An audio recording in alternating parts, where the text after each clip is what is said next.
بسم اللہ الرحمن الرحیم۔ 9th کلاس مطالعہ پاکستان کا آج آپ کا چیپٹر نمبر 2 جو ہے اس کا لیکچر نمبر 6 ہے۔ پاکستان کی جو ابتدائی مشکلات تھیں، یعنی جب پاکستان بنا تھا تو کون کون سی مشکلات کا سامنا کرنا پڑا تھا۔ سب سے پہلے تھا ریڈ کلف ایوارڈ۔ قیام پاکستان کے بعد دونوں ممالک کی سرحدوں کے تعین کے لیے وائسرائے نے 30 جون 1947 کو پنجاب اور بنگال میں حد بندی کمیشن مقرر کیے۔ ایک انگریز قانون دان ریڈ کلف کو دونوں کمیشنوں کا چیئرمین مقرر کیا۔ اختلافات کی صورت میں اسے ثالثی فیصلہ کرنے کا بھی اختیار دیا گیا۔ اس کمیشن نے جو بھی فیصلہ کیا اسے ریڈ کلف ایوارڈ کہا جاتا ہے۔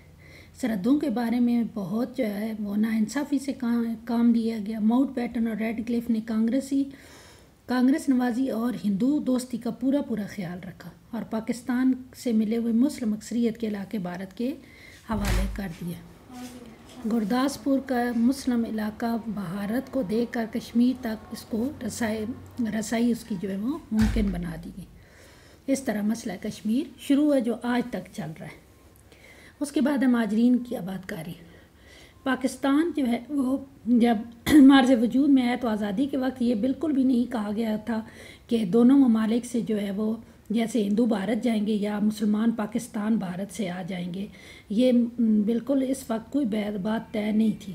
لیکن مسلمان اکثریت کے علاقے جو ہے وہ پاکستان کو ملنے چاہیے تھے اور اقلیتیں جو ہے آزادی کے ساتھ وہاں پر رہ سکتی۔ لیکن اس وجہ سے کہ مسلمانوں کو وہاں سے محروم کر دیا گیا ان علاقوں سے، تو مسلمان بھارت سے جب پاکستان آئے تو فسادات میں نئی مملکت میں مسائل جو ہے وہ ان کا میں مزید اضافہ کر دیا گیا۔ پرامن اور مسلمانوں کی بستیاں جو جلا کر راکھ کر دی گئیں، قتل و غارت کا بازار گرم کیا گیا اور زبردستی مسلمانوں کو پاکستان میں دھکیل دیا گیا۔ مہاجرین اس حال میں پاکستان آئے کہ ان کے پاس کچھ بھی نہیں تھا اور پاکستان جو ایک نیا ملک بنا تھا جس کے پاس کوئی اپنے وسائل نہیں تھے، ان مہاجرین کے لیے ان کے علاج معالجہ، ان کی رہائش اور ان کے لیے جو ہے وہ رکھنا بہت مشکل کام تھا۔ آخرکار یہ جو مشکل وقت ہے وہ بھی اللہ تعالیٰ کے فضل و کرم سے گزر گیا۔ پھر انتظامی مشکلات ہیں۔ قیام پاکستان کے وقت کراچی کو دارالحکومت بنایا گیا۔ مرکزی دفاتر، گورنر ہاؤس اور سیکریٹریٹ کی عمارتیں جو ہے وہ خالی کروائی گئیں، مگر گنجائش کم تھی اور شہر کے مختلف حصوں میں عارضی دفاتر قائم کیے گئے۔ بنیادی دفتری سہولتوں سے محروم تھے یہ تمام وزیر وغیرہ اور نظم و نسق کا یہ ڈھانچہ اس لیے تبال تھا کہ ماہر اور تجربہ کار عملہ موجود نہ تھا۔ سول سروس کے کل 81 مسلمان افسر پاکستان میں آئے، جن میں سے زیادہ تر کو اعلیٰ عہدوں کا کوئی تجربہ نہ تھا۔ مرکزی حکومت کا ریکارڈ اور ساز و سامان کراچی نہ پہنچ سکا کہ ہندوؤں اور سکھ فسادیوں نے ریل کی 2 پٹریاں ہی اکھاڑ دیں جن پر چل کر ریل نے پاکستان پہنچنا تھا۔ بھارتی فضائی کمپنیوں نے مسلمانوں کو جہاز کرائے پر دینے سے انکار کر دیا اور ملازمین جو ہے وہ کسی طرح تاکہ پاکستان نہ پہنچ سکیں۔ اس کے بعد معاشی مشکلات۔ قیام پاکستان کے وقت پاکستان کو کئی معاشی مسائل کا سامنا کرنا پڑا۔ آزادی کے وقت پاکستان کے زیادہ تر علاقہ پسماندہ تھے، نقل و حمل مواصلات کی سہولتیں ناکافی تھیں۔ انگریزوں اور ہندوؤں نے جان بوجھ کر مسلم آبادی والے علاقوں کو پسماندہ رکھا، یہاں تک کہ وہ اپنی فوج کے جوان بھرتی کر کے لے جاتے مگر یہاں کارخانے اور میلے لگانے کی ضرورت محسوس نہیں کرتے تھے۔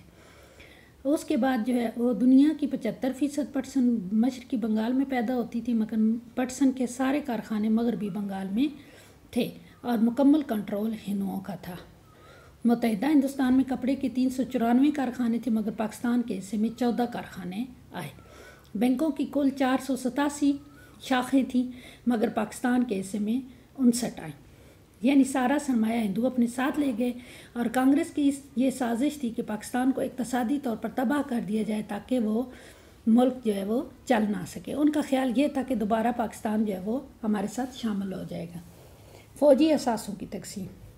حکومت برطانیہ نے طے کیا تھا کہ 3 جون 1947 کے منصوبے کے مطابق بھارت اور پاکستان میں تمام فوجی اثاثے 64 اور 36% کے تناسب سے تقسیم کیے، یعنی 64 پاکستان میں بھارت کو ملیں گے اور 36% جو ہے وہ پاکستان کو۔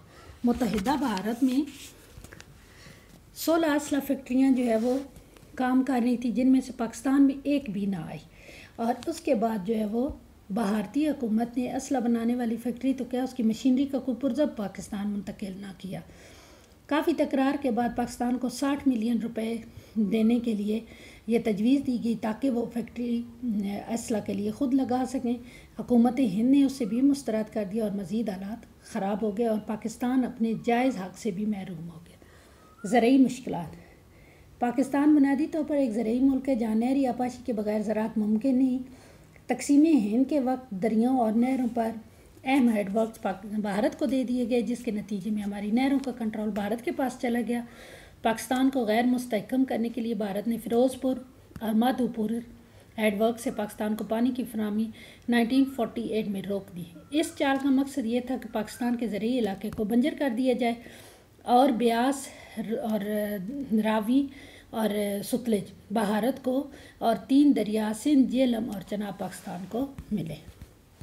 سیاسی مشکلات۔ کیا ہمیں پاکستان کے وقت پاکستان کو کئی سیاسی مسائل کا سامنا کرنا پڑا۔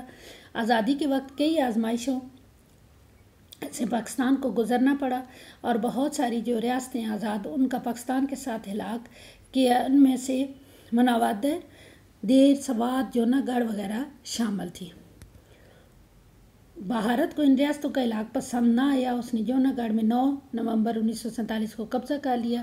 اس طرح ریاست کشمیر پر بھارت نے 1947 کے آخر میں قبضہ کر لیا اور اس کے بعد قائد اعظم کی وفات پر جب قوم غم میں نڈال تھی، بھارت نے 17 ستمبر 1948 کو حیدرآباد دکن پر بھی قبضہ کر لیا۔ اس طرح قدم قدم پر بھارت نے پاکستان کو استحکام کے خلاف مسلسل کام کیا اور پاکستان کے لیے مشکلات ہمیشہ جو ہے وہ پیدا کرنے کی کوشش کرتا رہا اور اس طرح تحریک آزادی میں اور زیادہ زور پکڑا اور آزاد کشمیر کا علاقہ پاکستان میں شامل ہو گیا۔